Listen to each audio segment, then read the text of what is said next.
we never left. What am I talking about? You don't know. We got it this time, right? It's doing the thing. Are you sure it's doing the thing? It's doing the thing. Remember that time that we recorded that entire episode, like review of The Shield, and we had to go back and do it? Oh man, yeah, I forgot about that. Right? When back then we only had the camera audio. That was on my show. Yeah.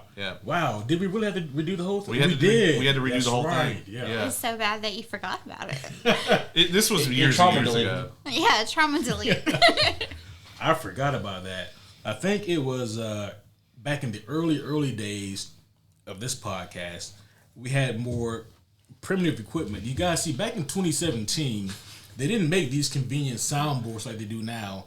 So I go old man mode when I hear new people talking about how difficult it is to start a podcast. I'm like, they make everything so fucking streamlined now. Back in my day, if you want to start a podcast, it's a Wednesday. Yeah, you really had to fucking want it.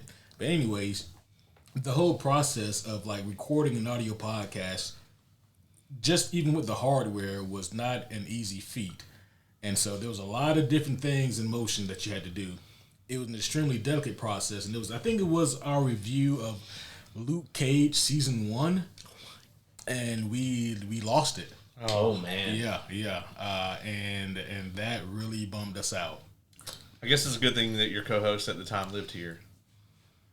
Yeah, actually we didn't even live here. Oh, yeah, this was at the old studio. And actually we weren't even roommates at that time. Oh wow. Okay. Yeah. So, yeah, I forgot about the old studio. That's crazy. Way back in the day. The OG studio. I think that's where we reviewed Infinity War. Yeah. Oh yeah. Because that was 2018. Yeah. Yeah, we didn't move here until like December, I think, of 2018. So yeah. So you bringing that up made me think about a thing, and then we'll get into this. But I saw a clip today where, like, you know, prior to like podcasts and like the internet being a big thing, like morning radio shows used to be huge, you know, like that used to be, if you back in the day, kids, you had to listen to whatever was on the radio. I mean, I remember listening to Lex and Terry all the time. Yeah, I mean, there was just all these like different ones, and so Bret Hart used to call into this Calgary radio show, right? God. And then they would prank call Ric Flair live on the air. That's amazing. And just piss him the fuck off. And apparently there was one time where like they called him and Brett just goes into his whole spiel about like he's the best to ever do it and like Rick's no good and all this other stuff. And Rick had apparently been out partying or was still partying from the night before. Oh, man. And Rick just gets insanely furious on the phone. And he's like, you never saw the ticket. All you ever saw was a pair of glasses. I put an ass in every seat in there and then took them home after. Like, Rick just goes into this absolute thing. And this became like a weekly thing where they would prank call Ric Flair on there. That's great. That is fabulous. That is great. And I love the fact that Rick, for a shoot, just cut promos. Yeah. Yeah, just got furious and like went right into it, you know.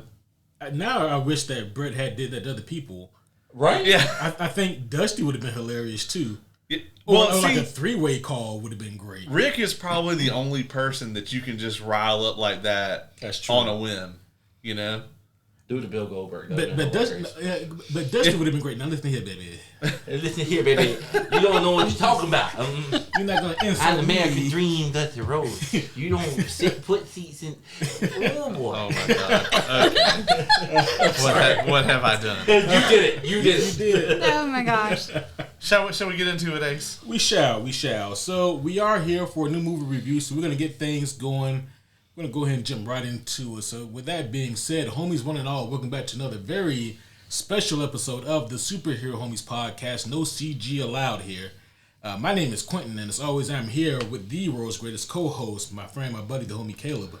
I am known for two things around here, incredible drip and objectively correct opinions. I'll be bringing both of those to you guys tonight. Oh my god. All right. I didn't plan on having to edit this early in the episode. but here we are. And sitting next to him is the first lady of the Superhero Homies Podcast. Yeah, she is amazeballs and all things, a real life fairy. I'm talking about none other than the homie Cade. Welcome back. Thanks. Hi, everybody. And then, of course, sitting to my right, one of my nearest and dearest, one of my oldest and closest, one of the OGs, one of the first to ever be on the podcast, returning once again, my good friend, the OG, the homie Oz. Welcome back. What's going on, everybody? Thank you for having me again. It's awesome. Of course. Yep. We had, the truth is we actually did try to get the homie Brendan for this, and you're his second pick. No, let's slow down here. His relief. Oh, believe me, I know where I rank in the pecking order. We couldn't get Brendan, so we got you. And that's fair. I understand. Well, Uh-huh. the way you worded that is just not. Brendan, we love you. We did try to get you on. You had other obligations like work or whatever, so. Yeah. Some lame nonsense Yeah. that. But with that being said, Caleb, tell the folks why we're here tonight. That's right. We are here tonight, and actually, it's been a while since I had to do the reading of the rules because we just haven't done this in a minute. But tonight, we are going to be reviewing The Mandalorian and Grogu, and the first half of this review will be spoiler-free, and then we'll have a brief break where I'm sure we will bullshit about any number of topics, and then we'll give you guys plenty of warning, and then on the back half, that part will be spoiler-filled. So we will have all of the safety precautions off. That's why there's a cover on the Switch. Mm-hmm. And, we will go full spoilers in that second half. So, just to get right into it, everybody, I guess we'll get kind of everybody's overall spoiler-free thoughts on the movie. Oz, I know you've been, down there chomping at the bit to talk about it a little bit. And we have not really talked about this at all since we left the movie. That's kind of the tradition here. So, what was your overall thoughts? So my overall thoughts, I was sitting next to Ace during this, and I even said this to him, literally 20 minutes into the movie. Slide a little bit closer to me, darling. Oh, my bad. How you doing? All right. Anyway. No, but,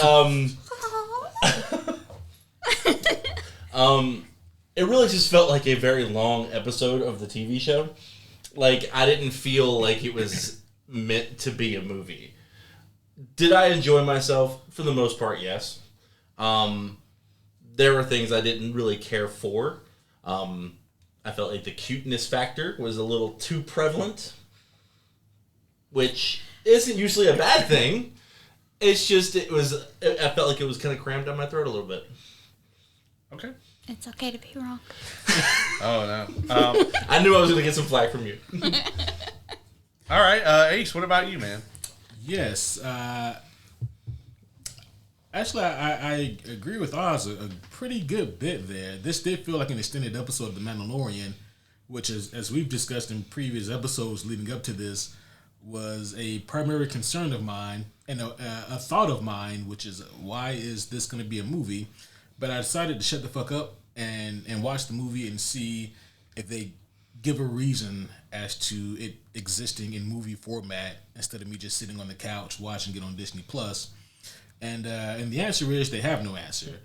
they just wanted to make more money, and people love Mandalorian, people love Grogu, so yeah, why not make a movie out of this? I mean, this isn't any kind of spoiler or anything, but I don't think that there's anything that happens in this that is so prevalent or pivotal to the Star Wars mythos moving forward that this thing has to be a movie. Was it entertaining? I was entertained. I thought that it was very enjoyable. I could have enjoyed it here at my house. However, the movie is certainly fun. It is a fun watch. And for people who are saying that this is the worst Star Wars movie or whatever kind of nonsense the internet was spewing, I mean, that's just, I think, objectively wrong on pretty much all bases. But does the movie justify its own existence? Not really. But if you're going to watch something and just burn some time, this is a fun movie. This is why you're the host, because I couldn't have said it better myself. Oh, thank you. Okay, what you got? I loved it. I thought it was very cute. It was so very, very cute. The droids were amazing and adorable. And I loved it. I loved it very much. You seemed very much like the Azalians. That's the little mechanic guys. Oh, They were adorable. Loved them very much. They were so small. They were super, super cute, and I wanted to hug them. And then when like they're like running, it just brought so much joy. I really enjoyed the droids that were in the backgrounds. I saw a couple of R2 units, so that made me very happy. I like the costumes because they were all very, very nice. And I liked that Arabesh was everywhere. That also made me happy. For the uninitiated, that's the written language of Galactic Basic. I was going to ask, what did you just say to me? Yeah, so Arabesh is the written language, and I know a little bit of it, and so it was fun to be able to be like, I know that word. That's impressive. I don't know enough of it to be like able to read a whole lot of it, but I could be like, oh, that door says staff only. I mean, knowledge is power. So that was fun. and I mean, it's always etched in wherever you see it, so like it can't be changed, and Matt Murdock can read it. So Oh shit! But is it written in metal? yeah, most of the time it is etched in metal. But then it can't be changed. Yeah, it can't be changed. I'm just making as many references as possible here. Yeah, I mean, I am actually kind of in the middle, both physically and, theologically here on this one. I think I liked it better than you guys, but had some of the same complaints. And I think maybe I liked a lot of the things that you liked as well. Some of the cuteness stuff. I will say, I don't consider this a spoiler. Early in the movie, I was like, wow, they actually... I feel like they're really, I'm kind of proud of Disney. I feel like they're being very reasonable with the amount of cutesy shit that they put in this. And then when we got to the third act, I was like, oh, well, that's why, because there's just going to be a fuck ton of it now. I agree with you, Ace. If you look at all of the good Star Wars movies, so I'm going to go 1 through 6. I'll throw 7 in there for fuck's sake. And then I'll even throw in Solo and Rogue One. I enjoyed Solo. All of them have something very important that happens. Star Wars is a massive timeline from end to end, right? And there's a bajillion planets, and so for there to be a movie there, every time we've ever seen a great Star Wars movie, it's always been, oh, we're going to give you this movie that takes place when this pivotal thing happens on that timeline in this vast universe. And do I think that 1,000 years later that some people are going to be sitting around going, when that time that thing happened and it happens in this movie? No. It does not justify that. As a matter of fact, I'm pretty sure that at some point these were supposed to be show episodes. I could tell you where each of the 4 episodes would end if this was 4 episodes of the TV show. It was very obvious, I will say that. Yeah, it was. Like, you could tell, okay, well, that ended. Yeah, there was actually one time where I looked over you, I was like, roll credits. And then I think I did the same thing you did. Yeah, it felt very much like that. Not quite a bow, but it had ended. So, and I do see, Jon Favreau, I think, really wanted to... They wanted to build this as a jumping on point for, okay, well, maybe you don't want to go back and watch 11-5 movies or whatever, and, this is where you want to pick it up at. And I can see that, but also to me, it's like, you're returning to theaters for Star Wars for the first time in 7 years. Mm-hmm. Star Wars is the original fandom. Just make something for us. I'll get into this in the spoiler half, because a lot of people may not even consider this a spoiler, but I kind of do, so I won't talk about it right here. But they just had some opportunities to do some little nods to Star Wars fans that they missed a couple of times, and I was like, oh, I feel like that was low-hanging fruit. But if you are a Star Wars fan, there is plenty for you to love in this. And I will say, too, the thing that really stands out about this movie to me that puts it above the TV show is it's obvious the effects budget was up a little bit from the TV show. We got some great effects, especially on the starships. They actually looked really good in most cases. Mm-hmm. And also, the fucking soundtrack in this movie is incredible. Amazing. It was so good. So I was out I was sitting next to Ace, and like when the so it was like this almost 80s techno version of the theme song from Mandalorian hit, and I'm like, is that the choice you're going with? I vibed with that shit immediately. And I was like, bobbing to it immediately. At first, I was like, oh god, and then like as that scene that arc goes, I'm like, I find myself bobbing my feet to it. I was like, god damn it, yeah, I'm on board. It's fine. The score saves this. Like when we get to scoring this thing later, like if this soundtrack wasn't ballin' as hell, I probably would take 2 whole points off. Like it was just. We talk a lot about soundtracks. It's like there's 3 different kinds of soundtracks. There's in the vast majority of them are in the middle, right? Where it's like you're just vibing with the movie and the soundtrack is helping you feel what the movie's trying to get across, and you don't ever really notice it, right? And that's most soundtracks. Mm-hmm. Then there's like the Batman vs Superman mix where it's like, I hate this, get me out of here. And then there's like that small percentage where the soundtrack is just incredible. You know, Queen of the Damned comes to everybody's mind. You know, fucking Friday has an amazing soundtrack. This movie is on that elite list to me of like the soundtrack to this thing was fucking incredible. And it's not really a soundtrack; it's a score. Mm-hmm. If we want to be technical, which I do. So. No, not you. Yes. Yeah, I mean, since you're talking about the music here, I was also a fan of the music that they used here, pretty much from go. And I remember when Oz leaned over and had the thoughts about the music, and he asked something. What was it, along the lines of, "Is this really what we're going to go with?" Yeah, and I replied with, "I think it's kind of a bop." It really was. So I thought that it was. I thought it matched up, and not only that, but I thought that they needed to do something different, but something that still felt like the Mandalorian, and also something that felt a little bit more robust to separate this from just being a episodic TV show. Yeah, and I think that the music and this thing really helped it, and needed it. Speaking of our, 4 episodes of television, I guess we should talk about the pacing now, because that's kind of right where we're at. I mean, yeah. Did that bother anybody? Like, did it feel like you were just kind of watching a 2-hour season of TV? Did that take away from your experience? So this is a slight indictment on the movie, but it also is because, of just me and how my day was, but I nodded off in the 3rd act. He did. I woke him up by accident. You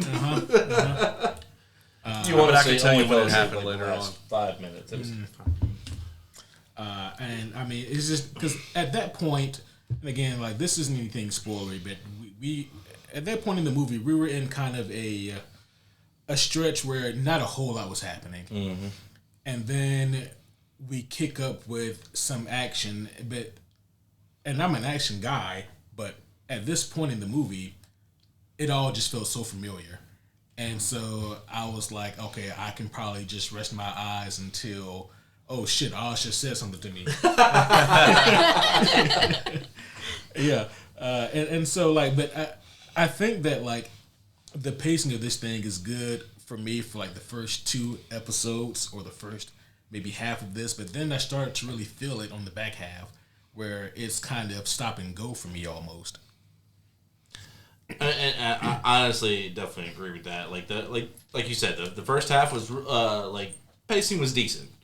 There was that one chunk right there, like more of like Act 2, like end of Act 2 and going into Act 3, that was like, why? Why is it this long? Why is this happening? Why is this trope with Pedro Pascal still happening? Listen, Pedro Pascal must escort the magical child. It is his lot. We're talking about like an even more specific trope within that same trope. We'll get there. It's just weird that happened twice. Yeah. So, what do you guys think about the performances here? We brought up Pedro Pascal. And obviously, he is only in the suit a little bit in this. He has 2 incredible kind of, I guess you could call them stunt doubles that do a lot of the... One was just called a body double, and then the other was called a stunt double. Yeah. Which makes me think that Pedro was there for about 13 hours. Oh dear. Well, he does a lot of ADR, of course. You know, a lot has been. I mean, I think that like it's hard to really gauge it because Pedro has always been incredible as Mando. Like he's just perfect for the character. Even to the point where like the Star Wars fandom, right, begged for a Boba Fett show or movie for like 50 years, and by the time they got one, we already had a more badass, strong, silent killer, you know, type. Like that archetype had kind of been robbed from him, and he just wasn't as cool, you know. But like this kind of like silent gunslinger type character is really good, and I think Pedro Pascal has done a great job with it always, and that's no different here. It's hard for me to tell when Pedro could be phoning it in, and that's both an indictment, but also praise as well, because there are certain times where I felt that like I understand why the Mandalorian would deliver that line like that because of who he is. But at the same time, I could also appreciate a little bit more that he could give with that, just because there's more at stake here. Where like this is maybe a slightly heavier moment, and sometimes it's just the fact that his delivery in this movie, in particular, it always kind of seemed to be the same kind of delivery, and it's not bad. It's just I know that there's more range for that. I mean, I could see that. My big thing with Pedro is Mando in this movie is the fact that it felt like he was just saying the same crap he did in the show. And I'm like, okay, I I'm kind of with you, Ace, like where I need him to evolve a little more. Like it's just the same character. Like he has not changed any. I gotta have some pushback on that. Yeah, I mean, same. go ahead. So I think he has evolved. He's embraced being a father, whereas I feel like at the beginning of Mandalorian, he was kind of like it was a responsibility. It wasn't the same that it is now. Now it's more of a relationship. Before it was a responsibility. Yeah, I guess it's more of not really it's not Pedro's performance of it. I feel like the writing was just kind of lazy for it. Oh, I mean, I could say, like, I can agree with that, but I won't agree that Mando hasn't evolved as a character. I mean, not to get into any spoilers, but like he's definitely slid down the morality scale, you know, considerably since the very first episode of Mando. Because there's a couple things he does in this movie he would not have done that shit in season 1. Yeah. My thing, it really is just more hinging on the dialogue of the character. Yeah. Yeah. And he is supposed to be very, like, you know, man of few words. That's part of the character. What he says he means. Yeah, and that's a difficult thing to write for, though. You know, we talked about this on our mini episodes about The Boys. Like, you know, there's a character in that called Sister Sage, who her superpower is that she's a super fucking intelligent character. Like, super intelligence is her superpower. Well, if in order to write a super intelligent character, you have to have super intelligent writers that can, you know, that can do that. And so, or at the very least, do some research on it. so same thing. Like, if you're gonna have a mostly silent gunslinger, you got to make what he does say count. This is not the first time that I'm gonna reference John Wick here, but they pull it off with John Wick very well. And one other reason, though, is why they're able to do it with John Wick. We can see his face. Yeah. And that helps a lot to sell. I think it helps and hurts.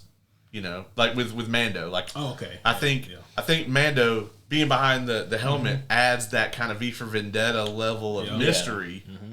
But it also, like you said, we can't see him emote, so you know, it's problematic sometimes. And I never think that it's a bad performance. I don't think that I've seen Pedro or who's ever in the suit deliver something that I thought was bad or maybe kind of raised my eyebrow. It's just that I guess at this point in the game, I think that there's a way that we can keep that stoic badassery, but also emote a little bit more urgency when it needs to be there. Yeah, fair enough. This movie, despite the fact that it's kind of a globe-trotting movie, it still kind of has a pretty tight cast. The cast is very tight. It's not a spoiler that Steve Bloom is in it, reprising his role as Zeb Aurelios. He is barely in the movie, though. I was happy when Carson showed up. Yeah, Carson Teva is... Had to think of his name for a second. yeah, he's he's like the older Asian pilot. Yeah, because he was in season 1, wasn't he? He's in season 1. He's also in the original Star Wars movies. Yeah. He's the X-Wing pilot in the original movies. I think he was in Boba Fett for He was. some too. He's in Boba and season 1 and 2 of Mandalorian. Yeah. He's actually in the OG trilogy as an X-Wing pilot. He was like a young guy then. So I mean, hey, if you can do it, do it. Yeah. A lot of the the X-Wing pilots, are like real life cameos from actual people. Like, we actually saw what's his name that runs everything. Dave Filoni? Dave Filoni, thank you. Because that's how I woke him That's up. how he woke me up. I was the X-Wing scene at the end. I was like, some bitch, that was Dave Filoni. And he's I'm just over there. like, what? I'm sorry, I'm gonna be honest with you. I just dozed off. I'm like, oh. The rest of them are like directors, like Martin Scorsese.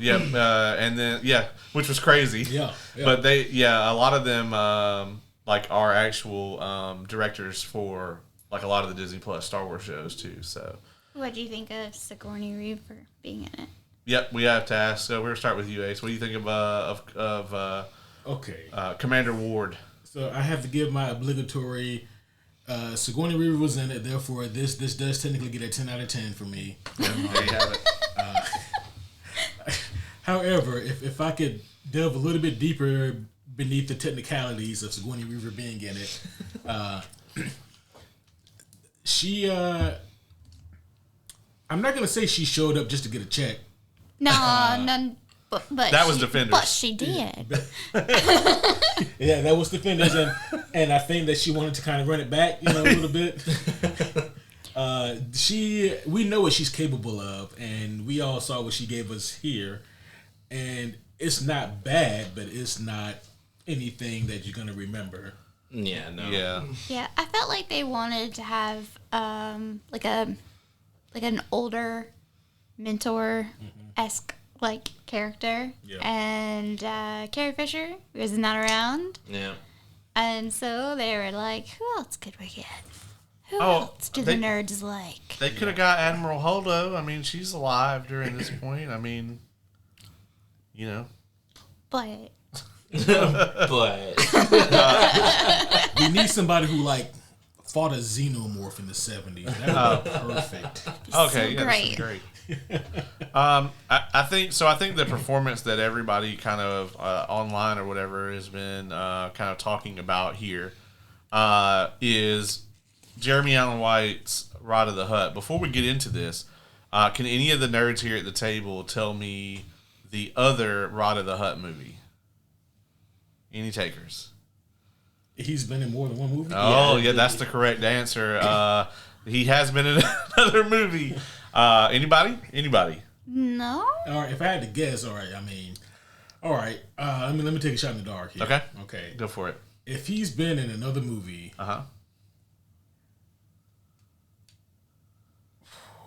would he Attack of the Clones. All right, that's your guess. What do you got, Ace? Okay, all right. So, bear with me here. Oh shit! So, first I need to calculate what is the average lifespan of a hut, of a slug creature.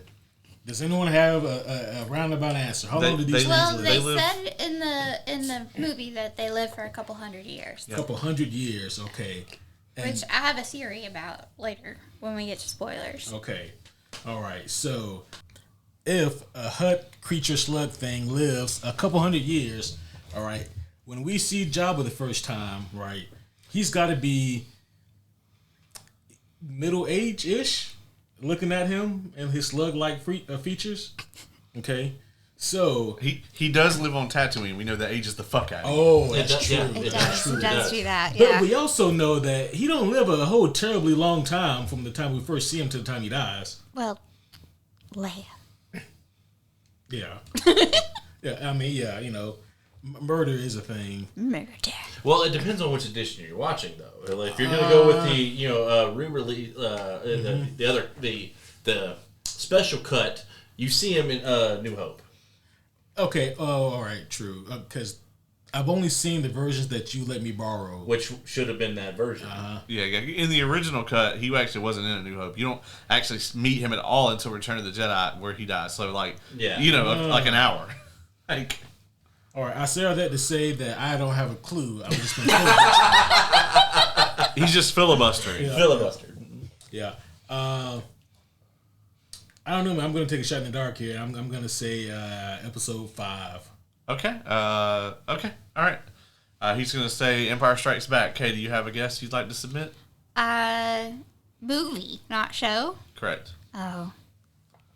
The Christmas special. Oh my God. No. So these Have were you even seen that? I haven't seen it. yeah, these were all. I'm sure that Carrie Fisher may have seen visions of Rod of the Hutt while she was on whatever concoction she was on when they were filming that. Mm-hmm. But unfortunately, you were all incorrect. These are some great guesses. But Rod of the Hutt is actually featured in the animated Clone Wars movie, and the central plot of that movie is that he gets kidnapped, and they have to go and rescue him. Oh, wow. Really? So, same story. Dave Filoni is very obsessed with this plot, this specific plot Did he point. write that Apparently. too? Yes. Of course he did. I think it was actually the first thing he worked on with George Lucas, if I'm not mistaken. Like actively worked on. But yeah, that movie is terrible. This is by far the best Rod of the Hutt movie. But what did you guys think of the character and the performance? Well, I will go ahead and say that his name is not Rod of the Hutt to me. It is Swallow the Hutt. I didn't hate the character. I actually really enjoyed seeing a Hutt move quicker than a crawl. Alarmingly fast. Oh yeah, when he did that gator roll, that was nuts. So terrifying. I was like, oh, is this how they became bosses? Like, Because before you're just like, what? How did Jabba become that mob boss? Like, anyway, no, but for the most part, I did enjoy the character. It was a little off-putting at first, like when he was actually talking. And again, like I had this kind of complaint earlier. I didn't really care for the fact that this Hutt was speaking Galactic Basic, but that's just me. you're harping on that. I am, and it's just it really bugged me because Hutts have their own language that people have talked to them in Galactic Basic with and answered in Huttese. So, I'll be honest, man. Like, he's in this movie a lot. I really didn't want to hear him be like Chawuba Wamba for like 2 hours. You know what I mean? I'm just saying. I just didn't. That shit would have got really grating to me. I think the reason he didn't do it was because he's like, I'm not like the other Hutts. Yeah. But the other Hutts did it too. Okay. I don't know if I can talk about that part. Yeah, maybe not. But Yeah. in this I section, will later. But we can get further into it. I don't know that it is anywhere in the canon specifically that no Hutt can speak Galactic Basic. I'm not saying that they couldn't speak it. I'm just saying it was off-putting, is what I was saying. I see. Yeah. Ace, you got a thought on this? On the character? Maybe not the Huttese. Maybe not the Huttese. Yeah. I really like this character. You would, you big softy.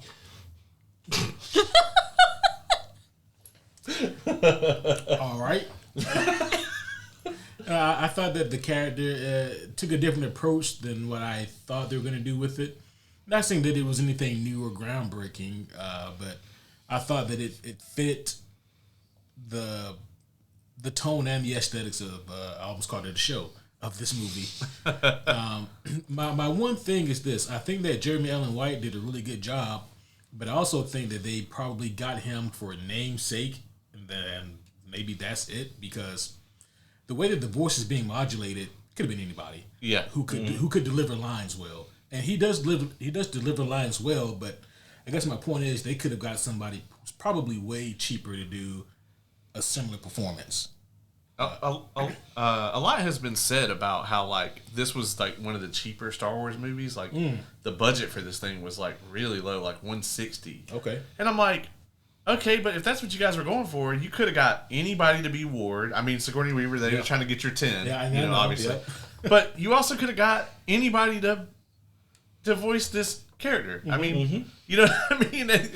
It just seems like they went kind of crazy on the name value and like paying these kind of A-listers for something that was intended to have a low budget. I guess on the flip side, it's like, this is about what it would have cost them to put 4 episodes on Disney Plus, and then they wouldn't have got the box office money. Right. True. And it's going to sell 1 billion toys. It probably already has. Dude, bro, slug. Oh, Dude, bro, slug. Yeah. Dude, bro, slug. I would buy a dope ass Ride of the Hut Funko in a heartbeat. I don't know, man. Something about slug monsters that I just, I'm cool on. I thought I'm cool. Yeah. I thought he was just I thought he was a different character than we've seen in Star Wars, you know? Yeah. Obviously he's very similar to like the Hulk run from like Ragnarok a little bit. Yeah, it's a little bit of that. But I mean from a Star Wars perspective, I think it's the freshest thing in this movie as far as Star Wars goes. Yeah. What about you, Kay? You got any other thoughts on old Slug Bro? I mean, he was okay. I understand what y'all are saying about the voice acting. I think it might have been better if they had gotten a voice actor instead of, like you were saying, like a A-list name, or sometimes it's better to pay for the talent than the name. Not that he wasn't talented, but you know what I mean. The character itself, like, I was okay with him. I have a theory about him, but I'll talk about that later. Got to put a pin in that. I'm curious as to what your theory is. We can move on here. Or are there any other characters you want to talk about before we move on to a different segment? I mean, obviously we didn't talk about the other titular character, Grogu. Yes. Which the Muppet is Actually, not a Muppet. not a Muppet. It's actually if anything, he's a robot. But he's not a Muppet. Yeah, because he's Muppets not. are Jim Henson. Yeah, true. Oh yeah, I mean that's me purposely being degrading towards this sometimes This partly puppet. this sometimes animatronic, sometimes head on a stick with a robe on. So, Yeah, so for me on Grogu, I loved Grogu's development in this one. I was kind of hoping that he would say something. I had the adverse effect. I feel like it's become kind of his signature now, so I feel like he should never say anything. He should be a mute. Oz did lean over to me and say, "I swear to God, he better not speak." Listen, I'm just gonna say you can put one fuck in a PG-13 movie, and that would have been amazing. Okay, you know what? That would have been amazing. Okay, I think I would have accepted that. Can you imagine how mad Samuel L. Jackson would be if the first person to say motherfucker in Star Wars is Grogu? Oh gosh, that would be great. I just need the shot like his body doesn't turn at all and his little animatronic head just does like a 90 degree and then he just motherfucker. No, but shit. that has been a concern of mine with Grogu for a long time. Is that that he starts off in season 1 at age 50, and I'm like, how long is this species infantile? You know, how long is this motherfucker gonna be like a terrible 2s toddler, a terrible 50s toddler? Are we gonna be 10 years into this, and he still is like this kind of character? And I think that's a tough decision because he is an absolute merch Goliath, right? Oh, yeah. Like for all the plebs, all the hardcores, like they love fucking Grogu. Everybody for the Disney era, he is by far the best-selling Star Wars character as far as merch goes.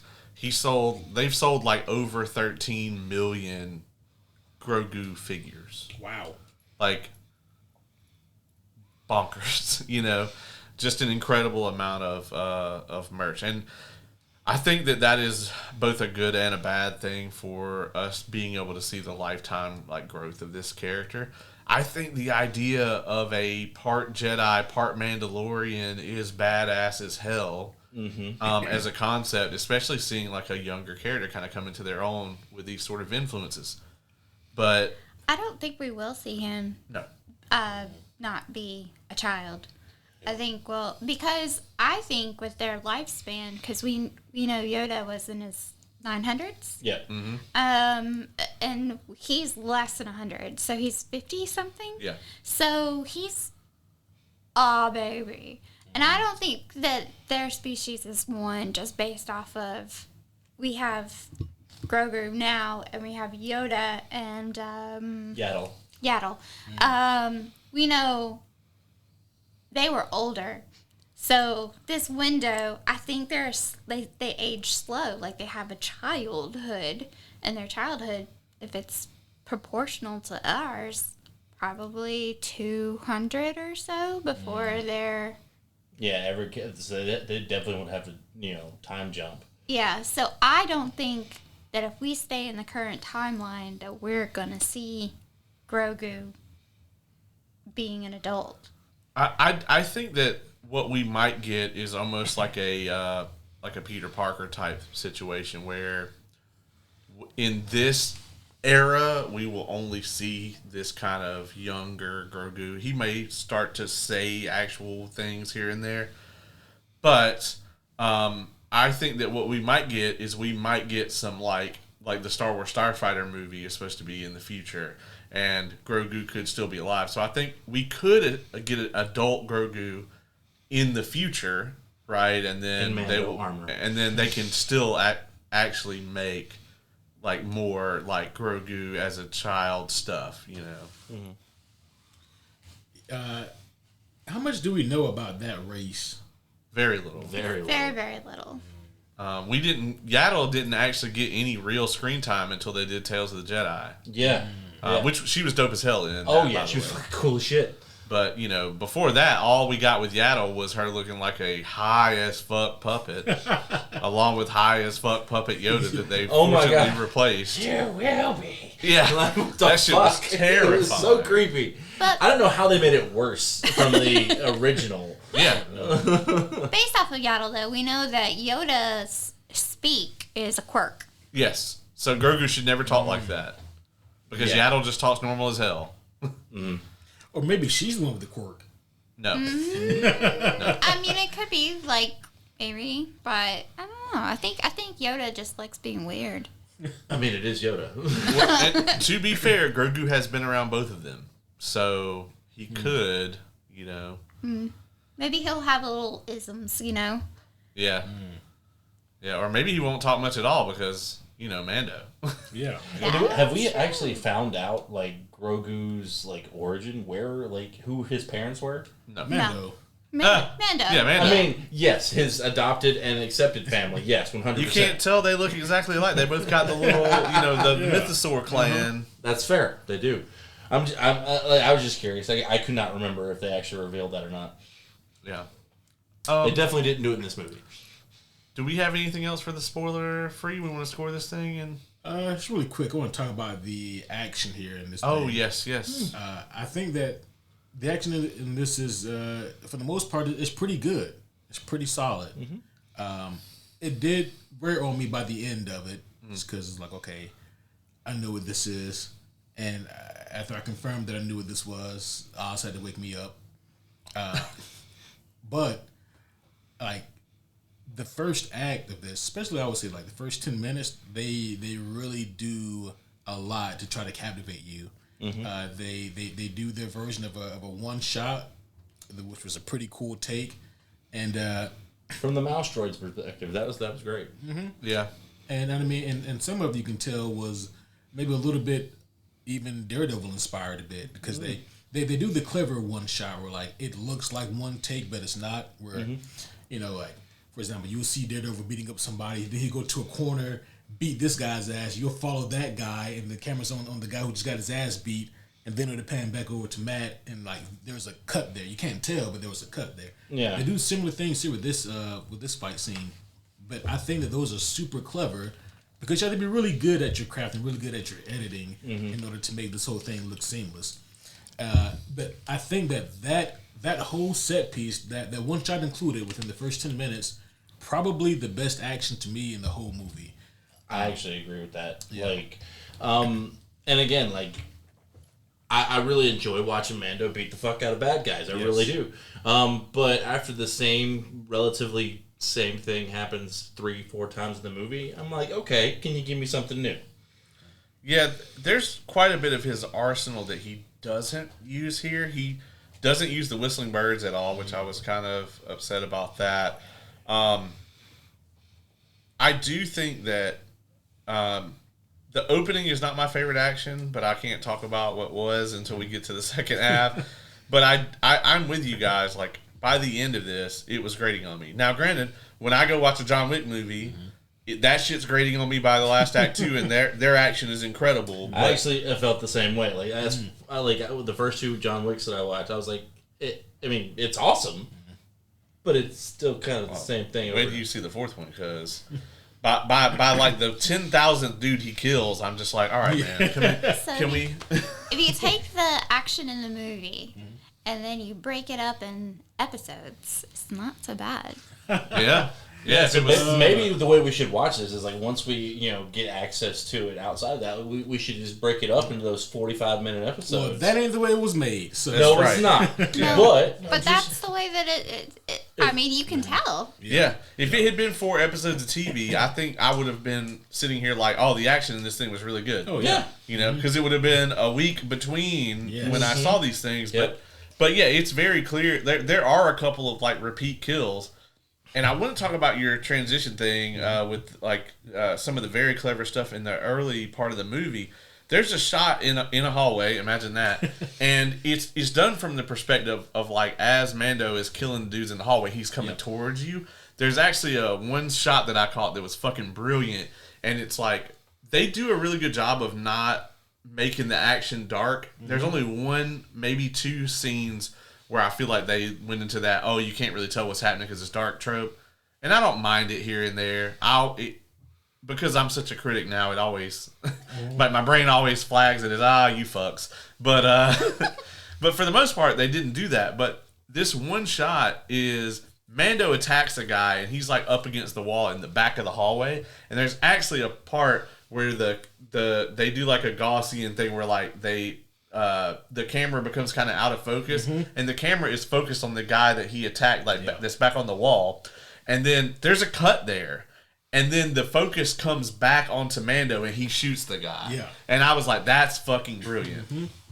Yeah, I apply that kind of creativity because like it's top notch stuff. Yeah, they did some good. They did some really good stuff in this, They did. and I will say that it is a step above from the show in a few areas, like.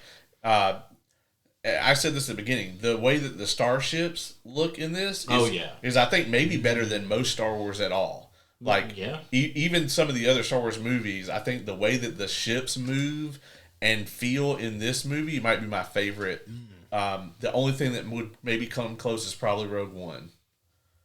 That's fair. That is fair. If there's nothing else, I think I'm ready to score this thing. How are we feeling? Yeah, let's Sure. All right. We started with Oz, so. All right. Oh, okay. So I probably have a lot of the most complaints with this movie. And again, I enjoyed myself while watching it. Would I probably watch it again? Probably not. Like, I had my fun. I mean, if it was on the TV, sure, I'd probably watch it again. Like we said, the action was really good as long as you can break it up into episodes. I'm going to go with a 6.5. All right. Okay. I think my rewatchability of this movie solely depends on whenever we get the next season of Mandalorian, will this be required viewing? Or can I just go from season 3 to season 4 and feel like I didn't miss anything? And so that is going to play a role in it. But in terms of what I got here in this movie, was it enjoyable? I did have fun. I think that there's just a lot of fun to be had here. And if you're just looking for something that's a good time, you're going to have fun. But if you are going to hold this to the high prestige that Star Wars movies used to be acclaimed for, then you may be left a little frustrated. Not because this isn't high quality in terms of the way that it looks and the way that it feels, but because it's not giving you anything that is quote unquote spectacular or worthy of that Star Wars name. I think that I can't reiterate this enough. As we've all said, yeah, these are episodes of a TV show, but they're really fun episodes. If that makes it any better, did it make me feel any better that after paying for tickets and popcorn and the slushy, like I spent like $36 to watch these episodes. In addition to paying for Disney Plus, could have popped my own popcorn. Yeah. But I think that there are moments in this, as we've said earlier, as Caleb said earlier, where certain things stick out and it feels above a typical TV show episode for Mandalorian. There's certain action set pieces that you can tell they really went above and beyond for. There's certain shots of this that just really look spectacular and fantastic. Now, with all that being said, it's really just going to depend on what you want to take away from this. Are you just looking for a good time? Then I think that you're really gonna have a lot of fun with this. If you're looking for something that's going to push the Star Wars mythos forward, according to where it was last time you saw maybe Mando or Grogu, you're just not going to get that. But with that being said, I had fun with it. I'm going to give it a 7.4 out of 10. It's bold of you to assume that the next time you see these characters isn't going to be in Mando and Grogu 2. Electric Boogaloo. Here's the next 4 episodes. Yeah. Oh, is it me? Mm-hmm. Oh, okay. I have some annoyance that from someone who likes puppets. I hate that they wanted the puppets to be Henson-like, but then did not use Henson Studios.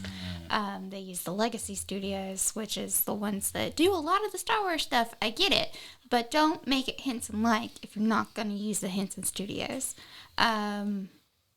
Especially when they're the ones that were a huge part of Star Wars in the very beginning. Mm-hmm. So I enjoyed all of the cute puppets very, very much. But because I didn't use Henson Studios, I have a little bit of a ugh about that. So I'm going to give it a 7.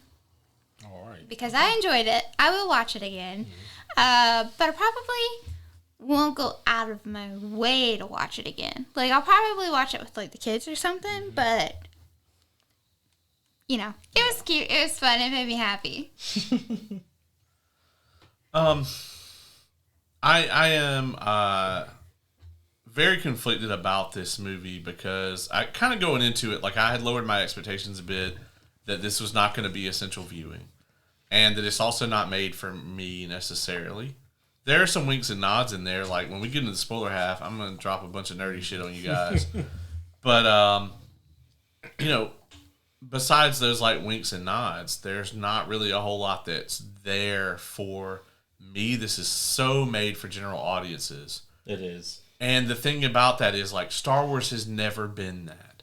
What they have really got to embrace is, rather than coming out with this lowest common denominator type stuff, is that when Star Wars Episode 4 came out in theaters, there was no such thing as a hit space opera, right? That didn't fucking exist, and it didn't hold your hand. Here's an old guy. He's got a fucking sword made out of light. He can cut people up. It goes vroom, vroom. gonna be fun to caption that on the clip. This motherfucker, doesn't believe in none of that shit. He's got a blaster rifle and a fucking 8-foot dog that walks around with him and makes fucking crazy noises. He has a bandolier on. Why? Fuck if I know. Fashion, dog. But Fashion. yeah, because it looks dope as hell. I guess that's why. And because he's 8 feet tall, he can do whatever he wants. It's not wise to upset him either. Yeah, it's not wise to upset him. We're gonna get to that in a minute. But if you look at like the way that the original Star Wars was presented and was widely successful and just kind of thrust out into the public is so much nerdier now than they were then. So it's like you guys really could just make things for hardcore Star Wars fans because there are more of them than I'd say probably any other fandom other than maybe Marvel. Mm-hmm. And I have a fun fact about that for the intermission here in a second. But I just wish there was more of that. Did I have fun with this? Like everybody said, yes. It was a fun time. Not even necessarily a turn your brain off fun time. Like you can leave it on. He told me to do that once. You can't turn it all the way up. You gotta you can put it on the basic settings, and enjoy it. And there will be some things you'll roll your eyes at, and there'll be some things that you got a big old dumb smile on your face over, and you will bop with the music. I mean, it is really really good. And I do think there's some elements of the production value that are higher than what we would typically get out of the TV show. But essential viewing, it is not. I'm going to give this a 7.7 out of 10.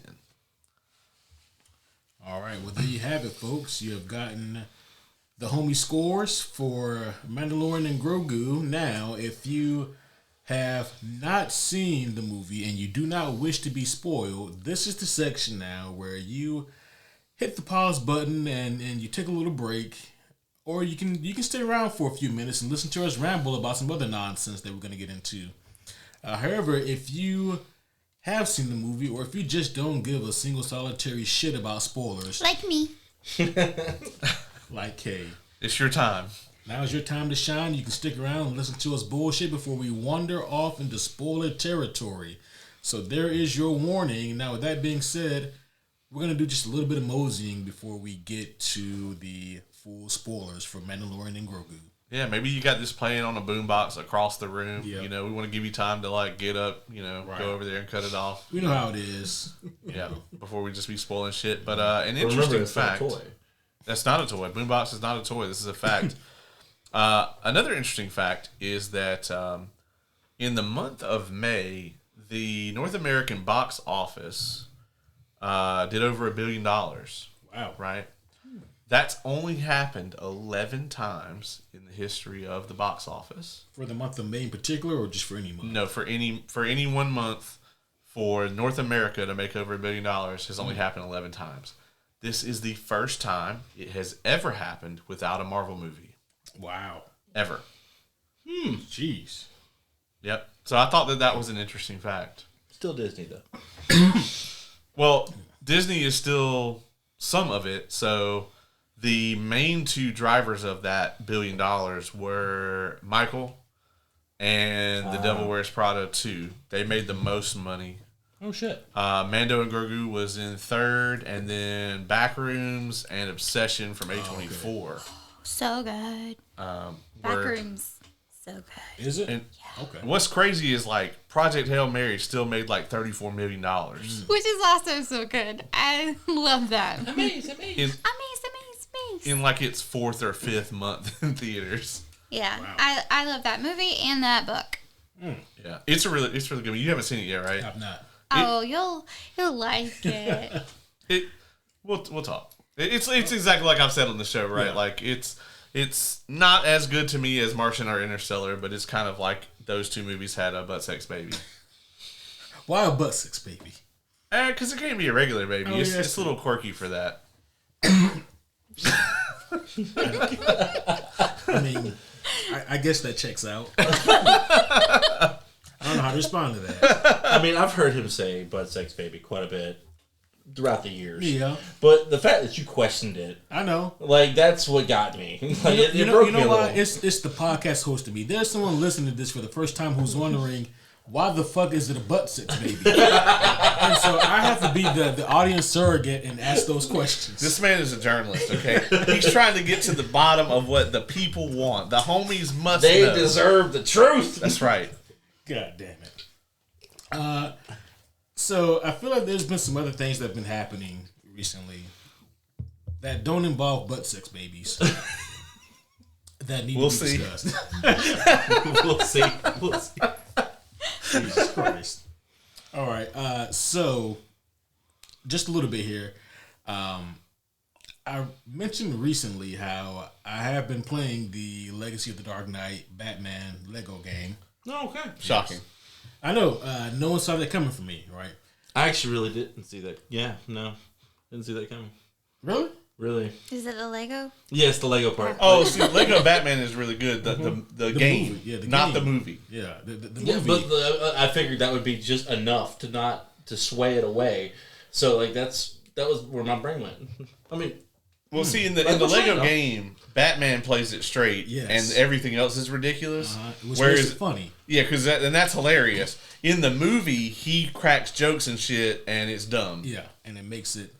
Now it's not Batman. It just looks like Batman in Lego form. It's like Thor 1 versus Thor Ragnarok. Yes. You know? Yeah. Okay, fair enough. But tremendous game. It's been a lot of fun, and it's funny how they kind of piecemeal everything together.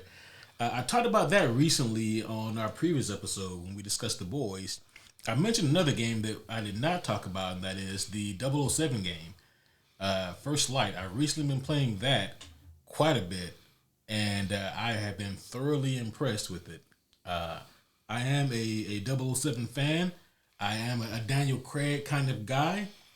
And it's mostly because those movies are more grounded in comparison to the other ones. I appreciate the Pierce Brosnan.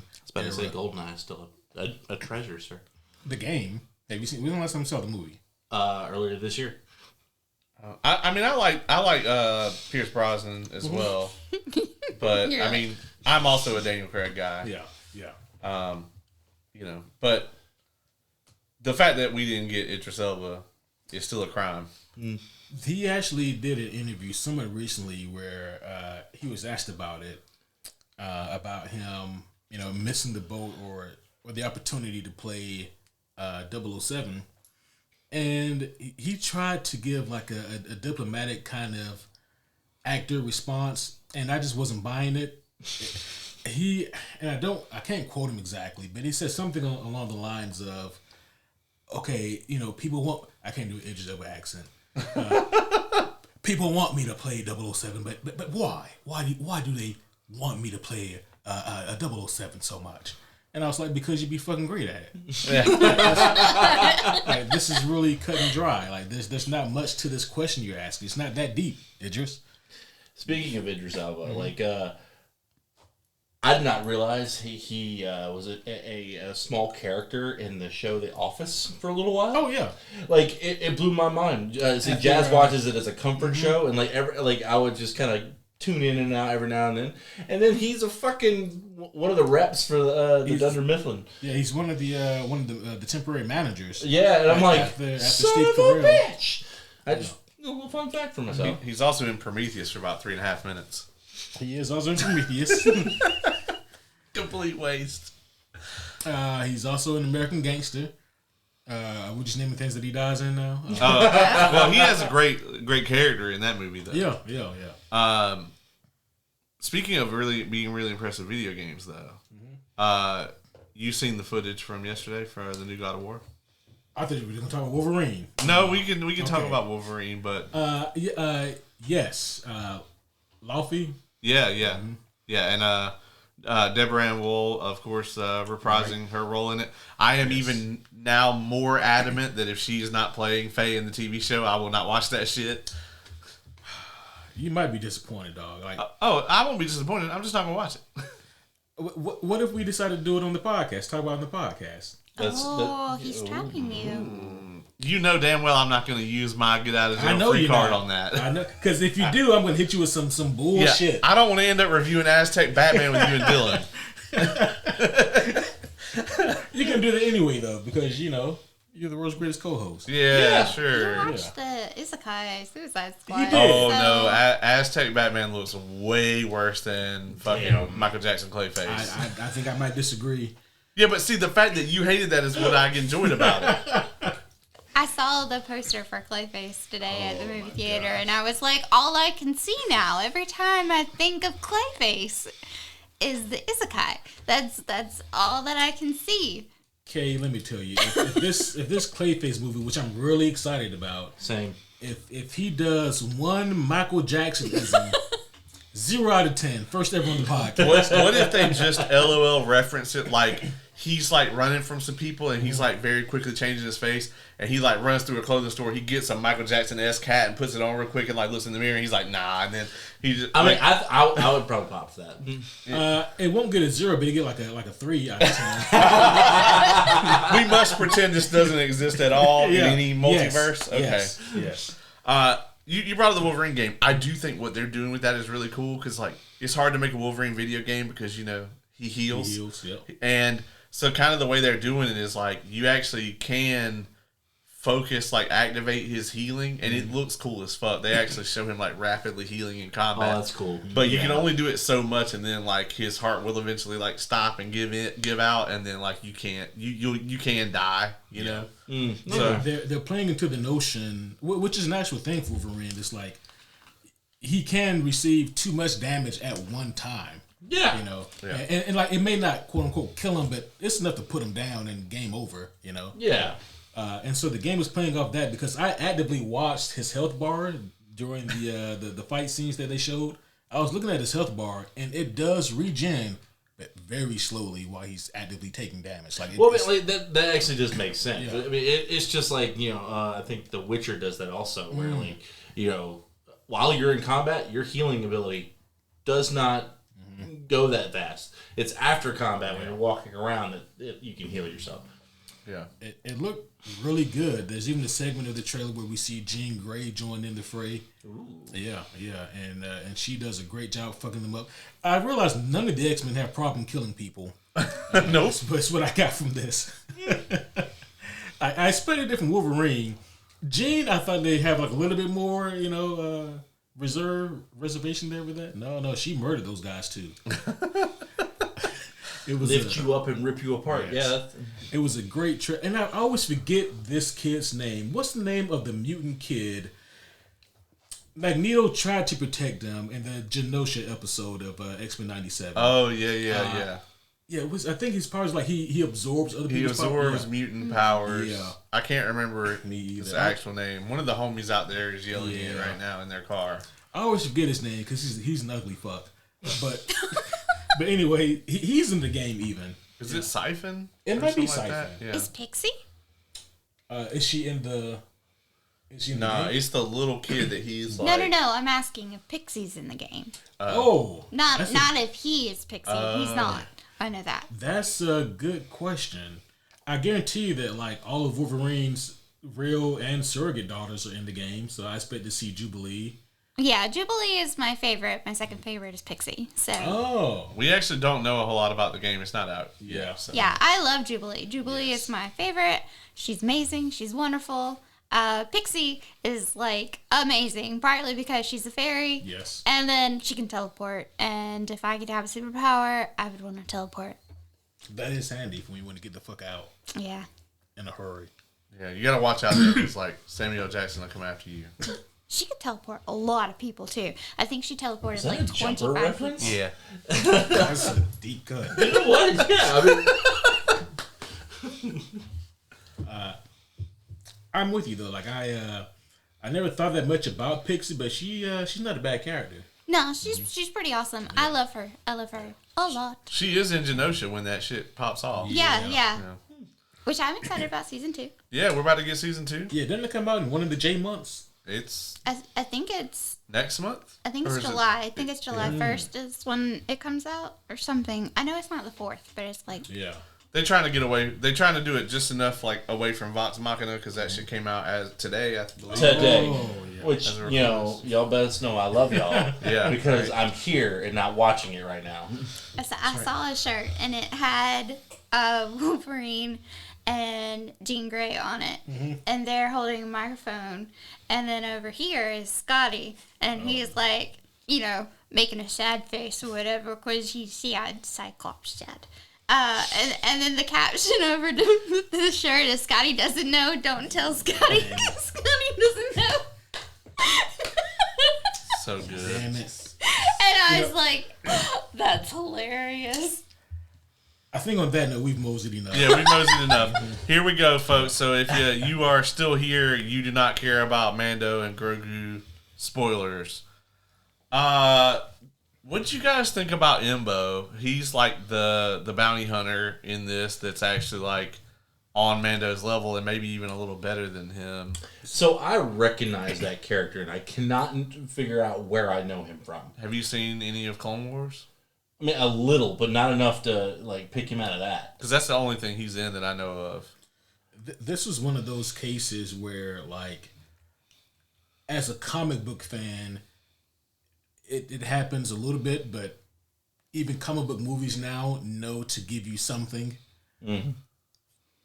I realized that, like, Dave Filoni is not only like a super Star Wars genius, but also super fan.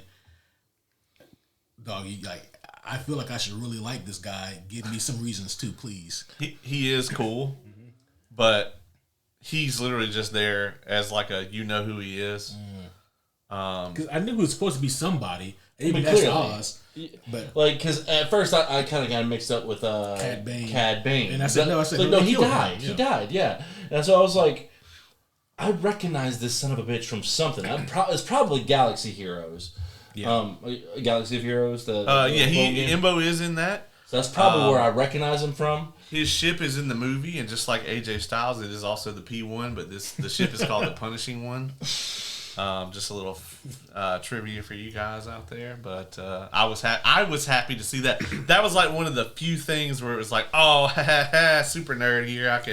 I see you, Dave Filoni. I'm picking up what you're laying down. I like the character overall, but like I'm with Ace. Like I needed a little more context for him. The only thing he really serves a purpose as in this movie, and I appreciate this, is that most of the time we only see Mando fight people that he's better, like way more skilled than. So it was really nice to see somebody who like, not only are they also a fucking very experienced bounty hunter, like this motherfucker has broke into like the Jedi archives, like back in the prequel days. Yeah, see, I would have loved to fucking know that. Yeah, and like, so you know, to see somebody who is a super skilled bounty hunter, but also is ruthless and doesn't give a fuck about like the stuff that Mando cares about, right? Mm-hmm. You know, to see him kind of go in and pretty effortlessly kind of get shit done and like actually be a threat to Mando. I enjoyed that aspect. Oh yeah, but that's the only purpose that he serves here. You know, we don't get anything from the character. What about you, Kay? What'd you think of him? I thought that he was cool. He had like a cool silhouette, but I'm kind of with Timmy, whereas if you didn't really know like who that dude was. Another thing, I kept making the joke since we just recently watched this movie.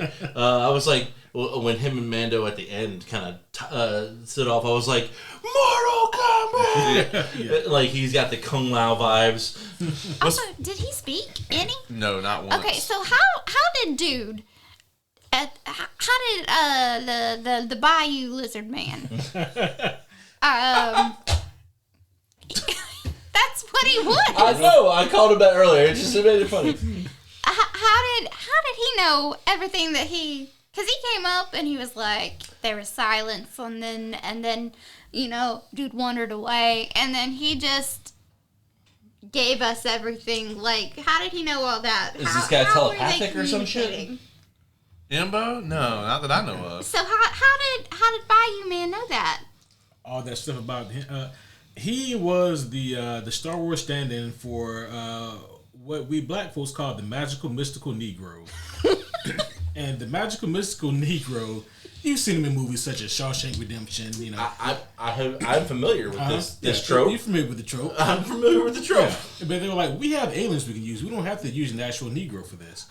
And so what they do is they help out the protagonist, usually for reasons that are just unknown, and they have the power of extreme exposition and advice. And they couldn't get Morgan Freeman. They couldn't That's get who Morgan, it normally is. Yeah. It's who it normally is, yeah. And so, Or sometimes you would look out and get Viola Davis. Yeah.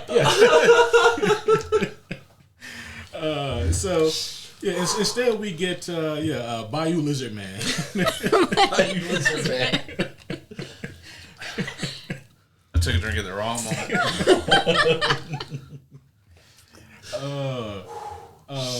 Caleb, what was your favorite fight scene? My favorite fight scene was the gladiator fight. I really enjoyed seeing how Rada moved. And it also had, please tell me I'm not the only person who picked this up, the chess piece. Yes! Yeah. So I was like, why does that creature look so fucking familiar? And then it clicked about like when he picked him up and slammed him. I was like, oh my god!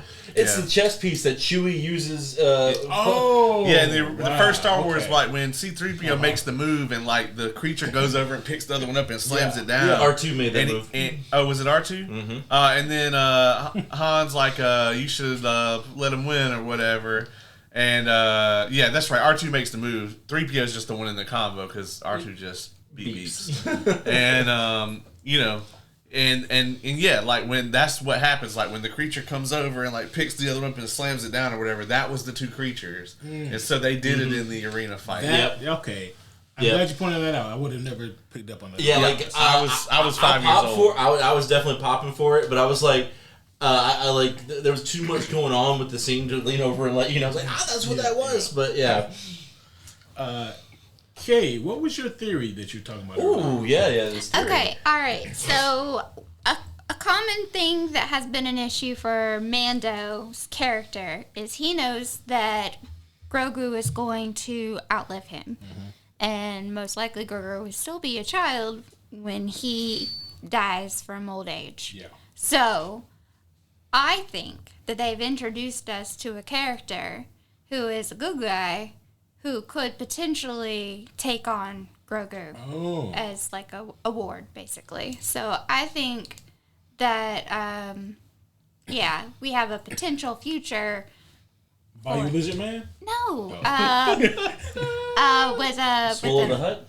Yes. Oh, okay. With Rada. Yeah. I think that he's going to become who Grogu goes with next. Gotcha. Oh, I like that. That is a good theory. They definitely, by the time that the sequels are around, they have to have fucked off somewhere because I'm going to tell you right now, the Resistance really could have used a fucking a Jedi Mandalorian and a swole-ass, gladiator hut. But, that's my theory. I think that they've introduced us to another long-standing or a long-lived character. I like that theory. I love that. Yeah, that's like, they're gonna pull an Admiral Thrawn and like they're gonna get jettisoned off to some other galaxy so that like the plot can keep going. Because that's what they did with Thrawn, right? Is like in Rebels they had him get yeeted off to that other universe from Ahsoka because if he had been around when the Rebels blew up the first Death Star, they wouldn't have blew it up. He'd have been like, man, so this Cassian Andor guy, we should probably just blow his ship up. I'm going to go do that real quick. I'll be back. I'll be right back. And then roll credits. We could take out all these movies. I guess as it stands, if, let's say that Mando lives a full life for Mandalorians at the same time as like normal humans. Pretty much. So let's say he lives to 90. Maybe that'll give the character Mando another 50 years of life. Yeah. What would that equate for Grogu? Like his maturity would still be. I don't think that he would be. I think he would still be a toddler. I think he would probably be. Right now, I think he's probably like almost a preschool. I think by the time Mando passes, I think he would be at like kindergarten. Yeah. He would still be a child. I wouldn't say a child. I'd say he'd probably be like a teen. Like an early teen. No, I don't think so. Not if we're. I think maybe the equivalent of 7 or 8. All right, so if we're gonna just scale it, right? So like, let's just say that the average human lives to be, let's just put it at 80. I know that's not the real average, right? But let's just say 80, and we're a baby for like 2-3 years, right? So if you scale that up to Yoda being 800, you're gonna say 10 times that, right? So like at he's 50 now, so he's got kind of like the equivalency of like a 5-year-old. Obviously, the way he was brought up and everything, and his species is going to influence that some, and the fuck ton of trauma, right? Because we do have to remember that he was present during the Jedi Temple Purge, right? So, I think that it's reasonable to say by the time he's 100, he should be kind of equivalent to like a 10-year-old or so. Yeah, maybe a preteen. At least. Yeah, but he's still gonna need an adult. Oh, absolutely, yeah. Yeah, and I agree with you. I think that this is a great transition that they have for him to go with Rada. Now, I don't know how much of Rada we're going to see because he has to be expensive because like the CGI was really good. Yeah, it was. And then they have this motherfucker like gator rolling and like dragging himself on his fists and all kinds of crazy That shit was shit. dope. Like Kratos and that shit all the way. Yeah, he is like way faster than he should be, and that's such a cool thing about him, No, I definitely agree. Yeah. He was an impressive, colossal CG creature. Like, thoroughly so. Another problem I have with this movie is, I get they wanted this to be a jumping on point, but like, we couldn't have got a Bo-Katan or an Ahsoka or a fucking Luke Skywalker or any I was of that. expecting at least like a semi big like cameo, but we didn't get really any. Well, as it stands, and again, like, this is kind of goes back to my problem with this, not just being another edition of the TV show. As it stands, the biggest moment in Mandalorian is still the end of season 2. Right. And like, I can imagine seeing that on the big screen. Yeah. But there's nothing like, and again, I had fun with what we saw, but there's nothing here in what we saw that makes me think I needed to see this on the big screen. Yeah, and to be perfectly honest, like, I don't know much about the twins, but like, They were born close at the same time. yes, I'm Up until the third act, I thought they were like Siamese huts. It kind of looked like it. That it was like a Michael and Pikel Yeah. situation. So- that's another deep cut. but Cat dog. Yeah. Yeah. no, but what I'm getting at is like I never once felt like anyone was in any real danger. Yeah. Well, and that is because, like, we mostly focus on Mando and Grogu, obviously, and we know that they're going to be fine. It's not even that. It's like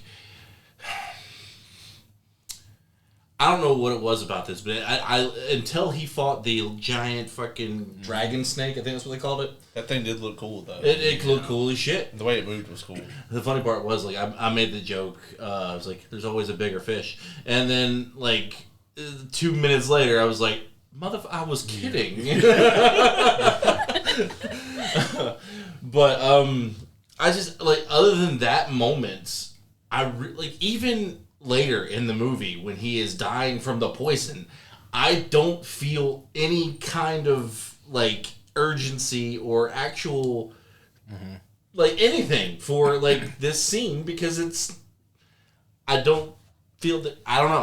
I wasn't connected to it. Like, well, that scene went on for me too long. oh my god, It was way too long, especially since you know he's going to be okay. Yeah. I did like that Grogu healed the wound up, but he was still poisoned. I did like that. yeah. And that he was like confused about it, you know? I mean, well, he built like a little MRI machine. Made it I was like, he's wearing a lot of metal, dog. Wait. He's still a baby. He doesn't know. I love seeing Grogu use the Force. I thought that was nice because he used it in a couple of different ways instead of just the stereotypical Well, and and- make things move. Right. Like he did animal friendship. He did. I love that. There's actually a basis for it too. Like he actually does it to the Rancor in Book of Boba Fett. Oh yeah.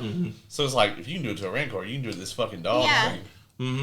By the way, that dog would have killed that little mechanic guy, right? Like, Yeah. I was so surprised he was still alive. I actually, out of all the like random little cute Star Wars creatures, I like the Azalians. I don't know if it's because they're engineers. Yeah, I think because like they serve more of a purpose than most do. Yeah, they're not just like the porgs where they're just, here's the thing we could sell. Yeah. I lost it when that one goes, it's a big pipe, hey? Oh my god. Also, there's just something fucking hilarious to me about Grogu getting in their tiny ass little ship and just being like, eh. Yeah. And then Mando realizing that they came here in a fucking cigarette carton. Right, yeah. I will say that the weight that was supposed to be on that scene where he's like, he's dying of a poison. He knows this. No one else does.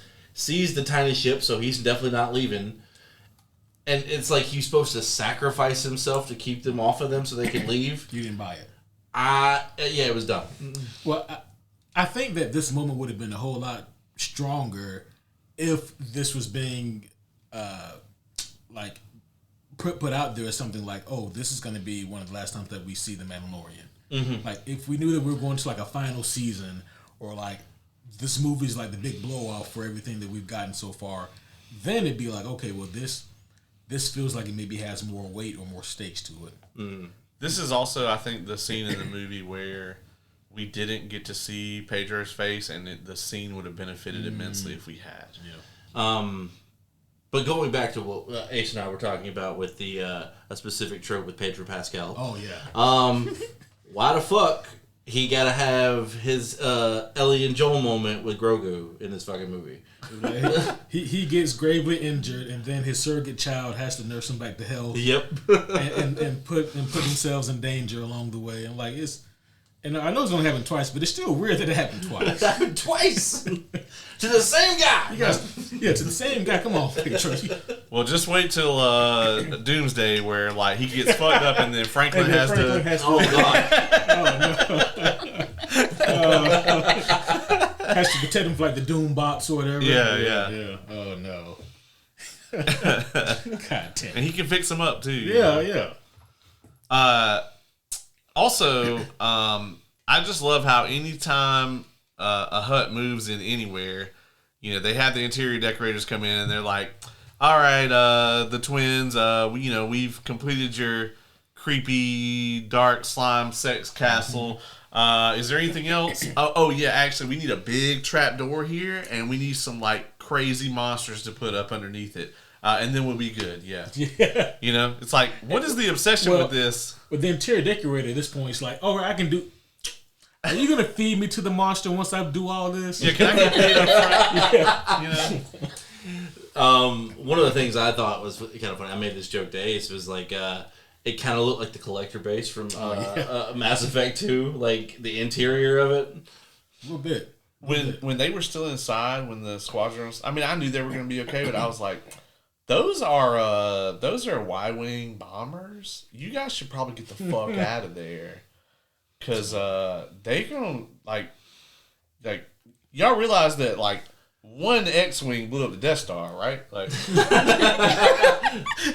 like 4 of these bitches dropping bombs. Come on now, and you motherfuckers are in a building. Yeah. And this ain't like the rebellion ships where like they were held together with like duct tape and fucking thermal paste and shit. Like no. These are like the New Republic ships. They actually got mechanics working on these. Are they like little tiny dudes? Yeah, actually. Okay. Speaking of the little tiny, what are they called again? Azalians. Every time they were on screen, all I could fucking think about I disagree with this. Was the coffee drinking, cigarette smoking aliens from Men in Black. Oh, I can kind of see that. Actually, first you said that you think that they're this generation's Ewoks, and I said absolutely not. No. I did say that. No, Ewoks are actually having their own little comeback. They're mystery blind boxes from Pop Mart. And you can also get them in, so like my earrings right now, I have Luke and Leia on my earrings, but these are Adorkables, and you can get a whole collection of the Ewoks. Did you say Adorkables? Adorkables, yeah. It's like a whole little Disney As a matter of thing. fact, though, I asked you, were these characters supposed to be the new Ewoks for this generation? No. That's what I asked. Well, the fact that you even implied it. No, the saying. Ewoks are their own thing. Oh. Ewoks are their own little thing. Plus, these guys are too technologically advanced to be Ewoks. Ewoks creep me out. Have you seen the Blu-ray edition where they blink? Yeah. That shit's creepy as hell. I love Ewoks, and even I will agree with you that it's kind of creepy. Because, like, I never noticed that the puppets didn't have eyelids, but, like, them CGIing the eyelids on them is way worse. I have seen both, and like both to me are very disturbing because the blinking is troublesome, but the eyes wide open and like, oh, they are strung out on drugs. Like, what are they growing in this forest? Yeah. Like I would hang out with like the little mechanic dudes. The Ewoks, I don't want to be around them. Yeah, I agree. Plus, they eat people. And they eat people. That is a fair point. I will concede that's a fair point, yeah. If anything, the Azalians are the new Gungans. Okay. And I don't mean that in an insulting way, because, like, other than Jar Jar, the Gungans are actually cool. Poor Jar Jar. Wow, I yeah. still love the theory that he's a Sith. Nothing against Ahmed Best, who did an incredible job with that. Yeah. I mean, honestly, the work he did with that character was actually groundbreaking. People actually give Andy Serkis all of the credit for Smeagol, which was also revolutionary. But it was at that same exact time that Ahmed Best was doing incredible motion cap work. Like really just pioneering that field up right alongside him, and he doesn't get the credit for it, unfortunately. So. I really like him. That little thing that we watched, that little snip about him. Mm-hmm. Yeah, you sent it to me. I right did. after. Yeah. It was so good. Yeah. And he actually got his kind of redemption because in Mandalorian Grogu, he plays Kelleran Beck, who is actually the character that saved Grogu from Order 66. That's right. Yep. A little fun fact for I you do remember guys. seeing that. Yeah. What else do we have in spoiler territory?